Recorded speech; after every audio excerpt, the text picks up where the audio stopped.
Ankalaza miaraka ny fahafolo taona nijeron'ny sekoly Kalinina ny Ivato ny mpanabe ny mpianatra ireo ray aman-dren'ny mpianatra ao anatin'izany sekoly izany hetsika goavana no tanterahan'izy ireo etsy amin'ny CCI Ivato. Feno folo taona ny sekoly Kalinina eny Ivato ho fankalazana sy fanamarena izay dia nikarakara fety be ho amin'ireo ankizy mpianatra ireo mpanabe sy ireo ray aman-dren'ny sekoly omaly teny amin'ny CCI teny Ivato. Tahaka ny mahazatra ary dia anisan'ny fizarana loka ho an'ireo mpianatra mendrika isaky ny kilasy.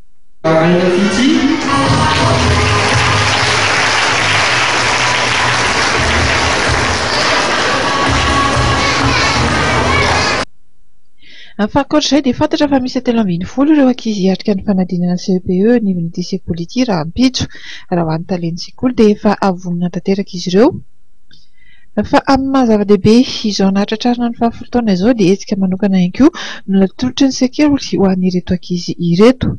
Mampiaraka an'izy moa izany dia nadriran'izay folo taona izay moa betsaka ny zavatra mitranga dia faly izany mba hampifaly ny ray aman-dreny hampifaly ny ankizy sy mba ohatran'ny hoe marquena an'ilay 10 ans Kalinina izany dia nanasa ohatran'ny hoe hanao spectacle intégral na artiste izay mais avant alohan'izay moa izany dia évidemment izarany prise ny ankizy fa hiaraka hifaly izany efa.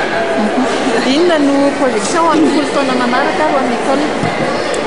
Ny folo taona manaraka dia zahana foana moa izany hoe mba hampatsara bebe kokoa an'ilay asa ilay fampianarana satria izany fampianarana eto Madagasikara moa raha malala fa tsy mora sady tsy dia tsara fa ezahana izany hoe mba hitondra ilay anjara anay izany izahay mba hanatsara an'ilay izy eto anivony Antananarivo aloha ngamba ny plus tard manerana amin'izay koa. Nitarika ambondrina tokoa ary no nanafanana fotoana teny Ivato teny nandritra ny ora vitsivitsy samy nankafy avokoa rehetra tonga nanotrana izany mialohan'ny ny fanomezana fotoana indray amin'ny fidirana manaraka ny volana septambra ho avy izao.